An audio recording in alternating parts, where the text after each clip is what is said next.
I am not teaching, I am publicly learning. But hi and welcome to Learning from Life in the UK test, part 61, Oliver Cromwell and the English Republic, on the pages 28 and 29. I'm doing a bit morning stretching, and if you participate in the morning stretching, better set your arm desk. So, how would all had come? Charles I was governing for 11 years without asking the Parliament so much. If the Parliament wasn't agreeing with what he wanted, he just ruled without it. But then he tried to impose a revisited Book of Prayers onto the Presbyterian Church of Scotland. And that caused an uprising in Scotland. And an army was assembled in Scotland, this Scottish army invaded England. And Charles I needed money to assemble an army against the Scottish invading army. But the Parliament wasn't giving him the money. And they disputed on, and many of the Parliament's were Puritans, a group of Protestant. And they did not agree with the king's religious views and disliked his reforms of the Church of England. So there was a big disagreement, and they weren't giving him the money, so he couldn't raise an army. But then a civil war broke out. That part that we had just shortly. So Charles I entered the Parliament, the House of Commons, to arrest 5 of the leaders of the House of Commons, of the parliamentary leaders, but they knew about it and they weren't there. And that was the last time that a monarch has entered the House of Commons. So, and then in 1642 a civil war broke out between the Cavaliers, who were the supporters of the king, and the Roundheads, the supporters of the Parliament. In the Battle of Marston Moor and Nesby, where the king had a great defeat, and he was taken prisoner then. By 1646 it was clear that the king had lost with the supporters of the Cavaliers. And he was taken prisoner at some time, and he was still unwilling to reach an agreement with the Parliament, and he was executed in 1649. And now, Oliver Cromwell is an important person. He was a general of this parliamentary army. Now we will go on there, but first I wanted to go back to 2 things. I said that we don't really know what the demands were by the Parliament. We know it clearly. The Parliament took this opportunity to demand control of the English army. So, and that is meant. So they wanted, the demand of the Parliament was to get control over the military, over the army. And that would have transferred substantial power from the king to the Parliament. So the king, if the king does not have the power to command the soldiers and the army, but the Parliament, then he had way less power. And Charles I believed in the divine right of kings, so that he had the God-given right to govern, God directly appointed by God to rule. And because it did not happen, because Charles I did not give the Parliament this right to rule over the army. But it happened, this war, and both had an army, and the Parliament won, and now the Parliament itself, as a republic called the Commonwealth, had the power. Now we are with Oliver Cromwell, who was one of the generals. So the demand was that the ruling, the governance, the ordinance over the army was in the hands of the Parliament. The control of the English army in the hands of the Parliament. And the opportunity was that first, Charles I needed money, and the second was that he needed to assemble an army. We can shorten it. If it was not because of the Scottish army, because he wanted to impose a revisited Book of Prayers, or if it was the Irish rebellion because they were troubled by the Protestant Puritans' power in the Parliament. Because he needed money, the opportunity that he needed money to assemble an army. That doesn't really make sense. He needed money to assemble an army, so he used that opportunity to demand control over that army. But why does the king need the money if the Parliament now controls the money? So the parliament controls the money for the army, and now the parliament also wants to control the army. But the king does not need the money to assemble the army if he nevertheless will control it. Someone has to assemble it, but if the money comes from the parliament and the parliament will control it, it sounds a bit like a problem of the parliament and not of the king. So what opportunities did the parliament have? Maybe it was a mixture out of all of them. No, this is not. It happened at the same time that the king needed the money and the parliament wanted to control. Wherefore do you need the money to buy something if you want to possess it, but the other person who has given you the money? Let's start with the morning stretching. We are having the legs standing wide apart. You're breathing in and going down. And we're breathing out. This is a jump igniter, and maybe we're going to change the name. We're breathing in and out. And again in. And out. Again in. And out. Again in. Out. Again in. Out. Again in. Close the legs.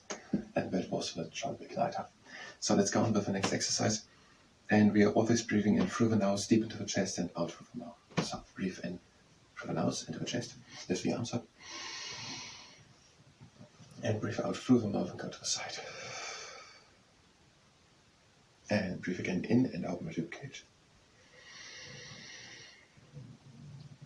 And again out. Again in. And out. And over it. Again in. And out over to the other side. Breathe in and open the rib cage. And out. Again in. And out into the middle. Because we were also both English, so both needed an army to defend against the invading Scottish army. And we are directly doing the next exercise. So we're breathing in. And we're breathing out, and one hand slides down the leg, and the other shoulder stays down. And we're breathing in. And out, we're taking one arm over. And breathe in and out the rib cage. And out. Again in. And out. Breathe in. And out, one hand comes down.